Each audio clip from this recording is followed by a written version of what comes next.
Good afternoon, this is Rich Nelson with Allendale. Let's cover the wrap-up comments. Today is Wednesday, December 15th of 2010. A lot of excitement today. Initially, a good surge higher in terms of grain prices, but they were not able to hold. Looks like corn closed down about 3¼ cents. That's a last trade, not a settlement. Soybeans down 1/4 and wheat up 1 here for the last trades there. One thing to speak of here on both the corn and beans, these were new highs posted for the entire uptrend, this 3 or 4 week uptrend we've been in here for corn and beans. New highs for corn and beans here today on that initial early morning surge. As far as some things to kind of speak of here for corn, we will note, of course, that the Senate has passed its version of the tax bill at this point here. So that's certainly good here. And, of course, as we noted in the morning comments and throughout various commentaries, we've noted that at current, this tax bill does include subsidies for ethanol blending. Number 2, also the tariff, the import tariff. And third thing here, it does actually include subsidies for biodiesel production. And so that's certainly one or 3 good things we can point out, which are our points of support here. Also for beans, we can point out China purchased about 2 cargoes worth of U.S. soybeans here today. So this is pretty good news, not just in terms of the purchase itself, but what it means to the market. For weeks, we've actually had people suggesting that the negative crush margins in China would prohibit them from buying any further U.S. beans. And also we've all heard those rumors on China potentially delaying shipment on already pre-booked cargoes of U.S. beans. So today's purchase is actually good. It shows that Chinese buyers know they need the product, and number 2, that our price is not too high for them. That's also very important to consider here. We did have a setback, though. Key things we can point out, as we get closer towards the weekend, we get closer towards Argentina getting that rain. The latest number we see here as of this morning is 30 to 80 hundredths of an inch for Argentina coming for this weekend.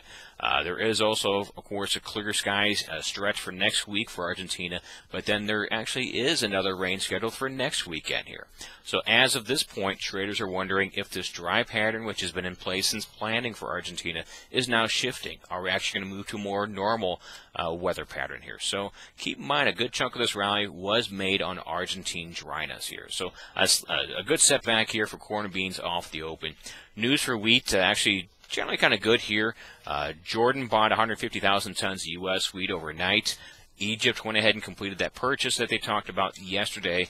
110 of that's coming from the U.S., 120 will be coming from France.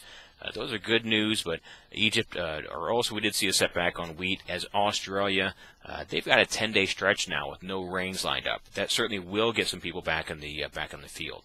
A lot of guys in Australia say that the damage has already been made. You're not going to see any type of change in this quote-unquote move from milling wheat down to feed wheat quality.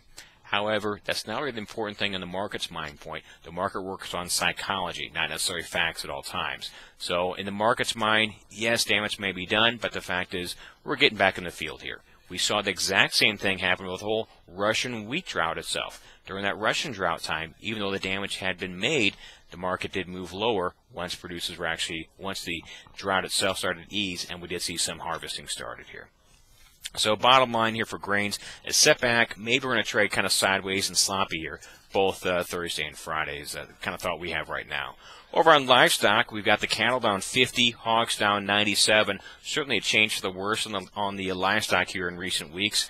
A couple things to point out here on the cattle. This is a new low for the downtrend that was posted on the February contract today. We have a cattle and feed report on Friday, and our estimates at least show that due to still a good surge in placements, that we are going to have higher slaughter now in cattle remaining with us through all of not just spring, but in fact into early summer. So that's maybe a little bearish input we can point out for the cattle. Also on the midday beef report, choice fell large, $2.17, select down 33. Keep in mind, we're now past that big steak buying time for New Year's Eve. Those orders were made pretty much last week and maybe even the week before here. As we move into more of the mid-month and now even to the later month, now these guys are actually doing the purchases for much of January here or so. So keep in mind, we're kind of past that key New Year's Eve exciting time frame as far as buying those steaks and getting those procured here. As far as the hogs, down 97 cents here today. One thing we pointed out in the morning comments was a simple fact. USDA went ahead and revised down Monday's slaughter by 7,000 head. Due to a few other factors, including weather here. So the problem we have right now is, since there's limited hog slaughter availability in the last couple of weeks of December, where do we put those 7,000 head? Can they all get run through on this last Saturday's kill? This is the last big kill we have lined up for Saturday, for a little while at least here. So bottom line, the hogs, maybe the lower numbers we can speak of right there, lasting maybe into tomorrow as well here.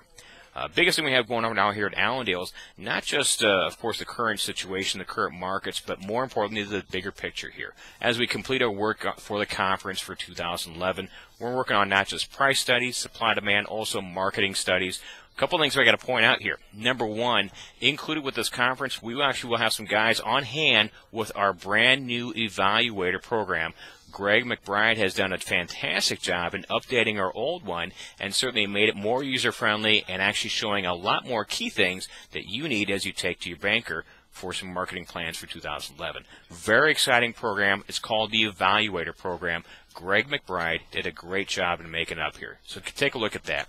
Second thing for the conference, Bill Biederman, our own specialist, of course a co-founder of Allendale, certainly will be speaking on soybeans. I want you guys to pay attention to what he says on China, Chinese demand for soybeans and those type of issues here. Secondary, what type of impact will this subsidy for soy oil for biodiesel, what type of subsidy will that have? What kind of impact will that have on prices?